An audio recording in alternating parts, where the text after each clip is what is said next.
บริหารดีดูที่ไหนดูที่ใจมีธรรมประจำจิตหนึ่งอดทนยิ้มแย้มแจ่มเป็นนิดสองมีคิดริเริ่มเสริมตื่นตัวสามเป็นผู้ขยันหมั่นทำกิจสี่พินิจมอบงานการให้ทั่วห้ามีเมตตาธรรมประจำตัวหกตรวจทั่วงานที่มอบชอบทำขอกล่าวคำว่าธรรมะสวัสดีกับบรรดาท่านผู้ฟังแล้วก็ท่านผู้ชมทุกท่านที่กำลังติดตามรายการธรรมะรับอรุณในเจ้าวันพุธที่26เดือนพฤศจิกายนพุทธศักราช2568เจ้าวันนี้เก่ากับผมอัตมภาพพระครูโสพลปริยัติก็ได้มีโอกาสนำนานาสาระธรรมะขององค์พระสัมมาสัมพุทธเจ้าและกิจการงานคณะสงฆ์ภาค7เชียงใหม่ลำพูนแม่ฮ่องสอนมาพบกับบรรดาท่านผู้ฟังท่านผู้ชมแต่ท่านอาจารย์รณชัยละนันชโยจาก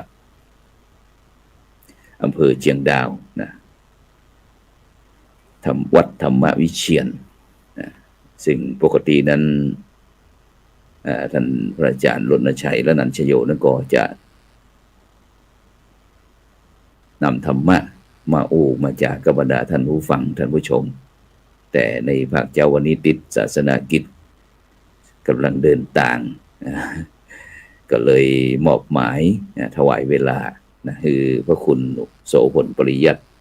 ได้มาจัดแจง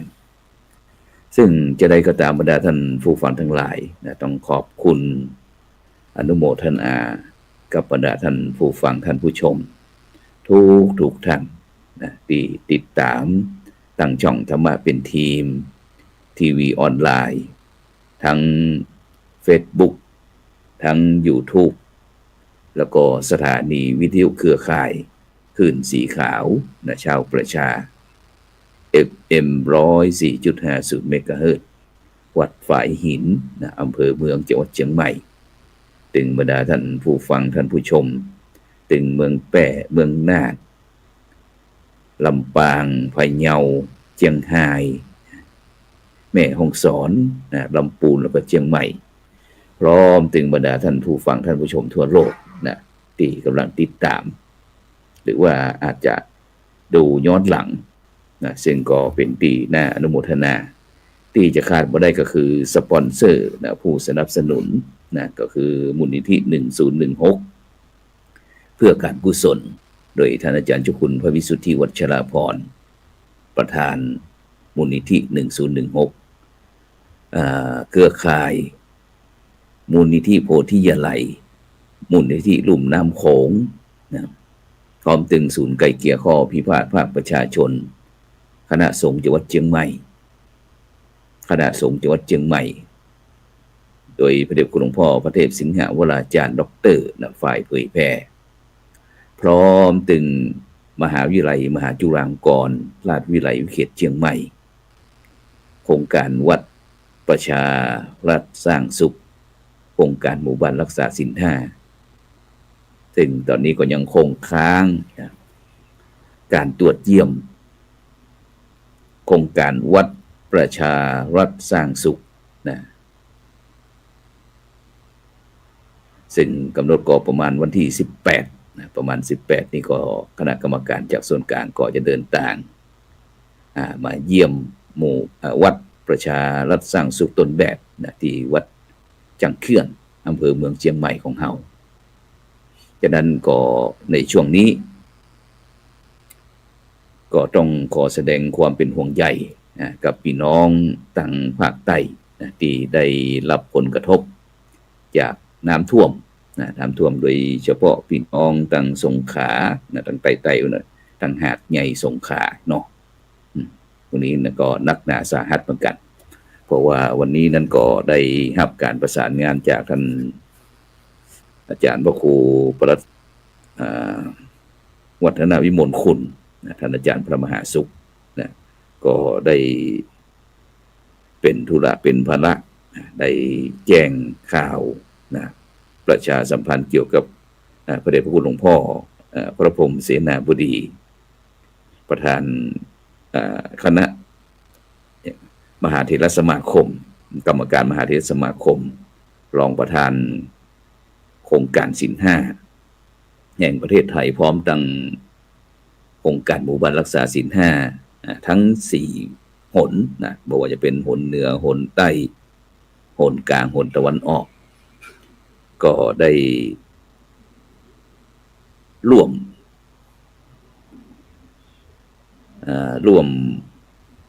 สมทบ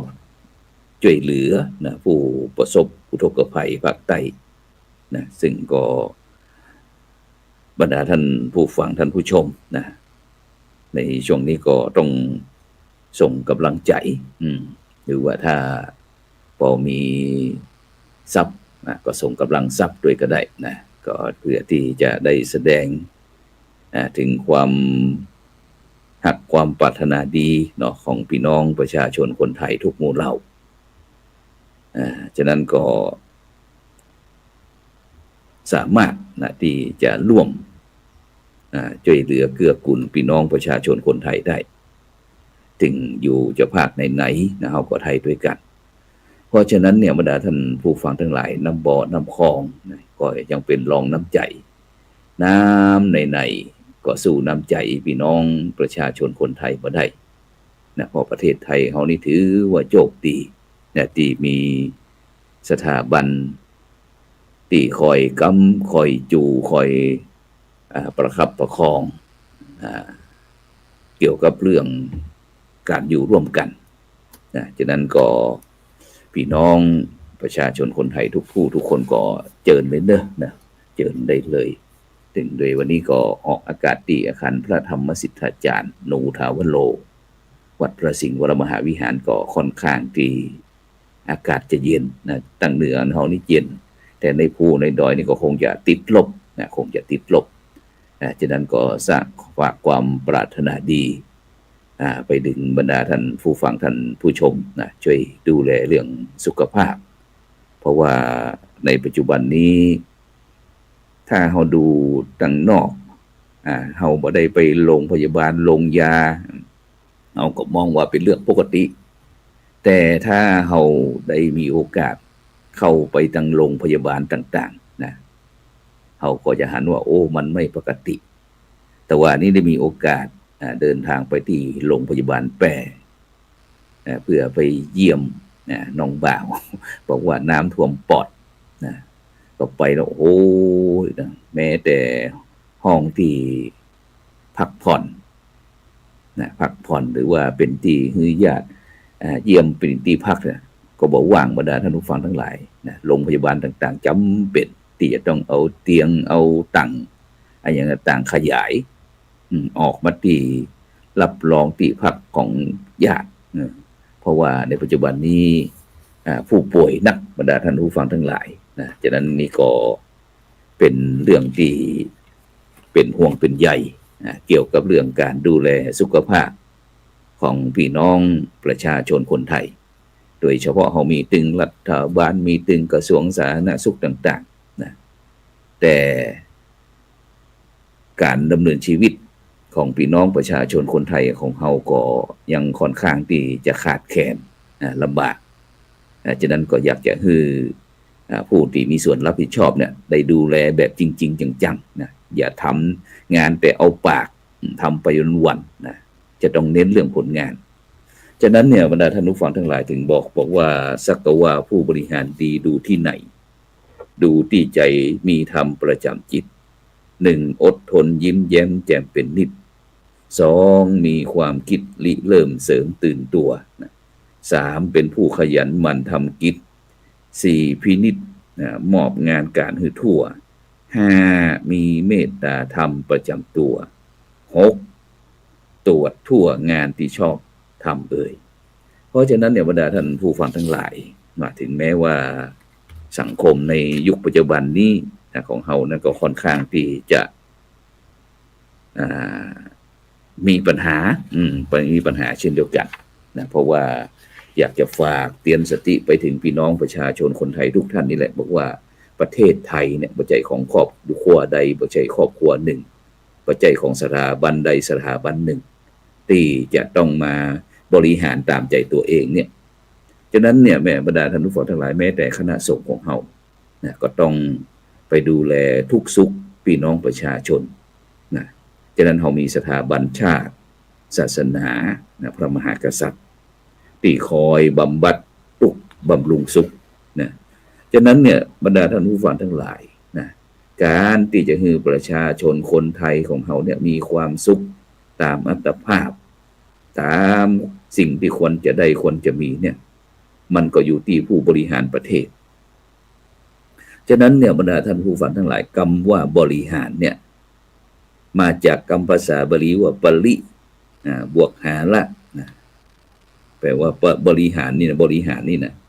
ปริบวกหาละปริแปลว่าเฉาะรอบหาละแปลว่านำไปบริหารหรือว่าบริหารแปลว่านำไปรอบซึ่งหมายถึงนำบุคคลนำกลุ่มนำหน่วยงานไปรอบแล้วก็ไปรอดจึงจะได้ชื่อว่าเป็นผู้นำหรือผู้บริหารฉะนั้นเนี่ยบรรดาท่านผู้ฟังทั้งหลายโบราณบัณฑิตเปิดถึงบอกว่าไก่งามต้องดูที่ขนนกยุงจะงามต้องดูที่แววหางผู้นำหรือว่าผู้บริหารที่ดีเนี่ยจะต้องมีเอกลักษณ์มีแววของเป็นผู้บริหารหรือว่าผู้นำผู้บริหารดีจะบดีก็จะมีแววสังเกต6ลักษณะ1ลักษณะที่1ไม่รู้ไม่ชี้2ไม่รู้แล้วชี้3ไม่รู้แล้วไม่ชี้4รู้แล้วไม่ชี้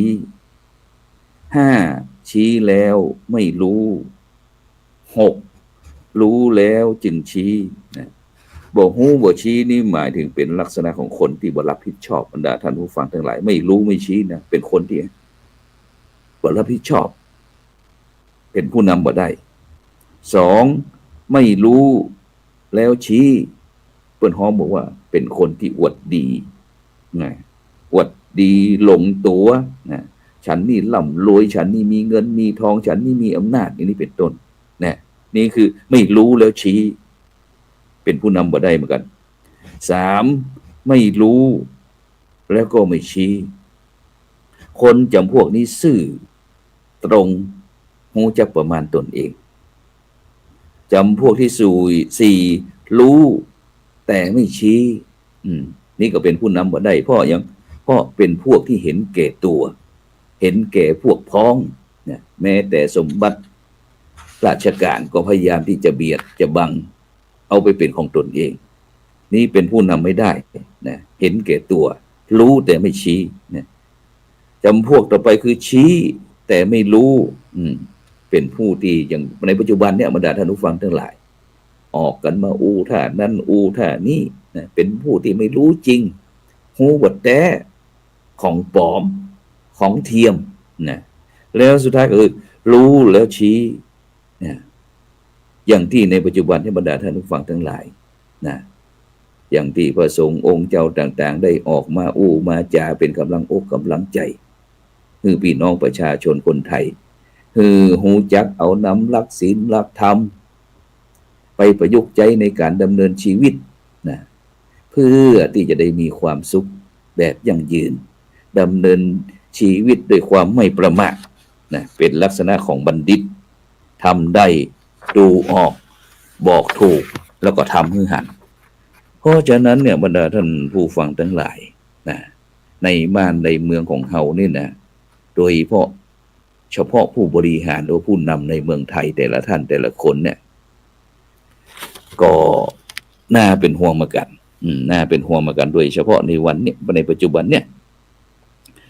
ซึ่งโดยเฉพาะ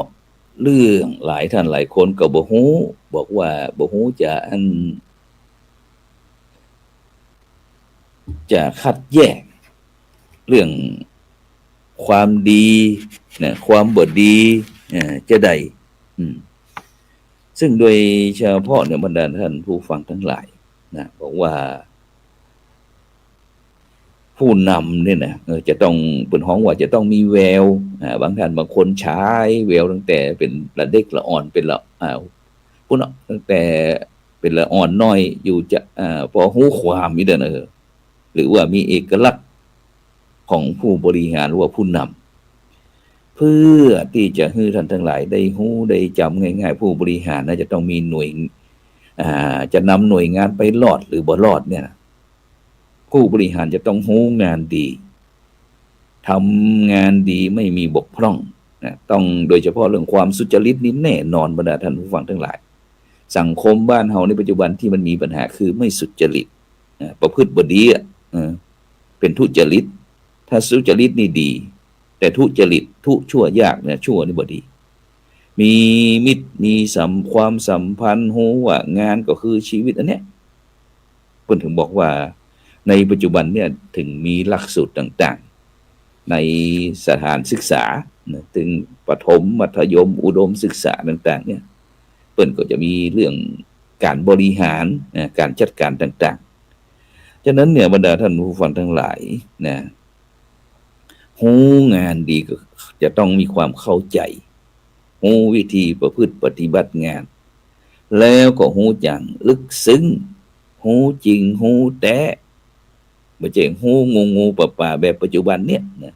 ฉะนั้นประเทศไทยของเราถึงตกลงบ่เดินหน้าไปไหนสักเตี้ยนะก็ไปกลับมาก็ไปมาๆกลับย้อนมาที่เก่าเนี่ยงัวพันลักเป็นฮ้องว่านี่นะเนี่ยก็เพราะว่าไม่รู้แต่ไปชี้ไม่รู้ไม่ชี้ต่างๆสิ่งเหล่านี้บรรดาท่านผู้ฟังทั้งหลายนะโดยเฉพาะถ้าผู้รู้แล้วชี้เนี่ยเป็นคือว่าเป็นผู้นำเพราะว่าผู้นำที่มีศีลมีธรรมเป็นผู้ที่เปิ้นฮ้องว่าเป็นคนดีก็แล้วกันนะเพราะว่าอย่างทำเพื่อส่วนรวมไม่ใช่ทำเพื่อประโยชน์ส่วนตนนะฉะนั้นเนี่ยบรรดาท่านผู้ฟังทั้งหลายนักบริหารนักปกครองเนี่ยจึงต้องมีหลักการในการบริหารหลักการที่จะทำให้คนเฮามีหลักเกณฑ์แล้วก็มีหลักกรรมเป็นเครื่องประเมินที่ใดที่ไหนประเทศไหนหมู่บ้านไหนตำบลอำเภอจังหวัดมุมไหนของโลกถ้าบ่มีหลักการบ่มีหลักเกณฑ์แล้วก็บ่มีหลักกรรมแล้วนั่นน่ะมันจะเกิดความสับสนวุ่นวายนักหนาปานด้วยปัญหาสารพันเพิ่นถึงบอกว่าทำงานใดถ้าทำจริงอย่าทิ้งหลักและรู้จักการเวลาหาเหตุผลนะทำดีทำงานดีมีคนพลักเทิดศักตนนะค่าของคนคือผลงานตะการคุณเพราะฉะนั้นเนี่ยบรรดาท่านผู้ฟังทั้งหลายนะในปัจจุบันนี่นะน่าเป็นห่วงกันน่าเป็นห่วงโดยเฉพาะนะหลักในทางพุทธศาสนาเพิ่นบอกว่าปักขันเหปักขะหาละหังนิคันเหนิคะหาละหังแปลว่ายกย่องคนที่ควรยกย่องข่มคนที่ควรข่มนี่คือเป็นห้องบอกว่าการกำราบคนผ่านคือบ่เปิดโอกาสคนผ่านให้มีอำนาจมาบริหารประเทศชาติเหมือนกับในยุคเนี่ยปัจจุบันวันนี้บรรดาท่านผู้ฟังทั้งหลายหาอย่างที่มันจะมาบอกว่าดีนี่มันบ่ได้เลยนะซึ่งจะตรงกันข้ามเลยพี่น้องประชาชนหันแบบนั้นควรสิ่งที่ควรเกิดก็บ่เกิดคนสิ่งบ่ควรเกิดก็เกิดขึ้นนะวุ่นวายหมดเนี่ยคือตัวถ่วงความเจริญเพราะฉะนั้นเนี่ยพระบาทสมเด็จพระเจ้าอยู่หัวในหลวงรัชกาลที่9เนี่ยนะเพิ่นบอกว่าอภิบาลคนดีคือโอกาสคนดีสนับสนุนคนดีได้มีโอกาสได้ทำงานได้บริหาร จะในนี้ทำนำสังคมประเทศชาติของเขาเนี่ยไปรอดปลอดภัยเพราะฉะนั้นเนี่ยบรรดาท่านผู้ฟังทั้งหลายนะในฐานะที่พี่น้องประเทศไทยเขาเป็นพี่น้องประชาชนมีพุทธศาสนาเป็นศาสนาประจำชาติเนี่ยประกาศให้ชัดเจนไปเลยนะว่าต้องเป็นทำลับต้นซ่อนนะทำเป็นปากอย่างใจอย่างฉะนั้นเขาจะต้องมาอู้เรื่องความจริงแล้วนะจะต้องยอมรับความจริงถ้าเขาบ่รับความจริงบ่ยอมรับความจริงแล้วนะการพัฒนาอย่างต่างๆก็บ่สามารถที่จะเดินหน้าได้เพราะฉะนั้นเนี่ยบรรดาท่านผู้ฟังทั้งหลายระหว่างวันที่5 6 7ธันวาคมเนี่ยนะตั้งคณะสงฆ์ภาค7โดยการนำของพระเดชพระคุณหลวงพ่อพระธรรมเสนาบดีเจ้าคณะภาค7นั้นก็จะได้จัดการประชุมสัมมนาหน่วยอบรมประชาชนประจำตำบลในเขตปกครองคณะสงฆ์ภาค7นะซึ่งก็มีจังหวัดเชียงใหม่ลำพูนแม่ฮ่องสอนนะก็จะมาร่วมกันจัดงานประชุมพระสังฆาธิการระดับเจ้าคณะจังหวัดรองเจ้าคณะจังหวัดพระเลขาพร้อมถึงเจ้าคณะอำเภอ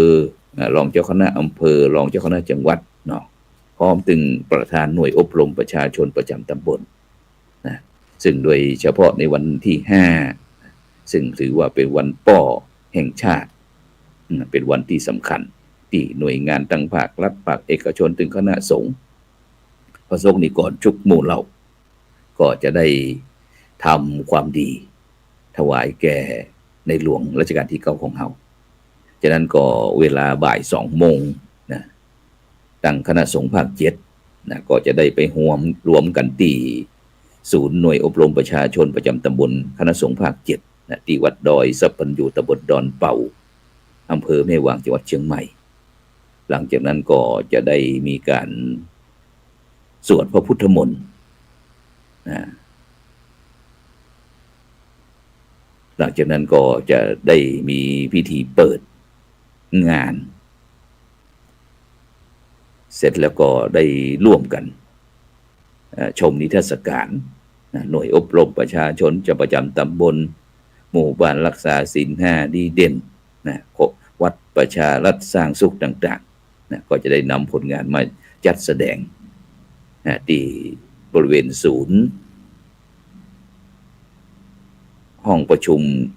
หน่วยอบรมประชาชนประจำตำบลคณะสงฆ์ภาค7นะส่วนวันที่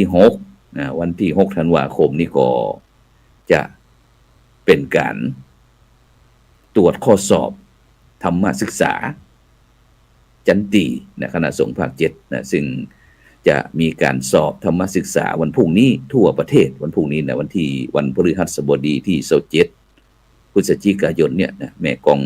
ทำสนามหลวงนะร่วมกับคณะสงฆ์ทุกจังหวัดจัดการสอบธรรมศึกษาสนามหลวงธรรมศึกษาจันตีจันโทจันเอกซึ่งวันพรุ่งนี้ก็พระครูโสพลปริยัตินี่ก็จะไปเป็นประธานคณะกรรมการสนามสอบที่โรงเรียนวัฒโนไทยพายัพซึ่งแต่ว่านี้ก็ตั้งคณะสงฆ์แต่ละอำเภอนะก็ได้มีการประชุมเพื่อที่จะแจ้งคือกับประธานคณะกรรมการประจำสนามสอบพร้อมถึงเลขานุการได้รับนโยบายแล้วก็รับเอกสารต่างๆนะเพื่อที่จะจัดการสอบวันพรุ่งนี้นะซึ่งก็จะเริ่มตั้งแต่หลังจากที่นักเรียนได้เคารพธงชาติเรียบร้อยแล้วนะก็จะเป็นพิธีเปิดการสอบธรรมศึกษาสนามหลวงนะอย่างจังหวัดเชียงใหม่ลำพูนแม่ฮ่องสอนนี่ก็เช่นเดียวกันแม้แต่จังหวัดไหนๆของประเทศไทยบรรดาท่านผู้ฟังทั้งหลายนะฉะนั้นก็วันพรุ่งนี้ตลอดทั้งวันในภาคเจ้าก็เวลาตั้งแต่8 โมงเกินไปถึง11 โมงเกินนี่ก็จะสอบวิชาเรียงความแก้กระทู้ธรรมส่วนในภาคบ่ายเริ่มบ่ายโมง3 วิชาละ50 นาทีพัก10 นาทีนะตั้งแต่ธรรมะพุทธประวัติเบญจศีลเบญจธรรมนี่ของธรรมศึกษาจันตีธรรมศึกษาโทธรรมศึกษาเอกสอบเช่นเดียวกันฉะนั้น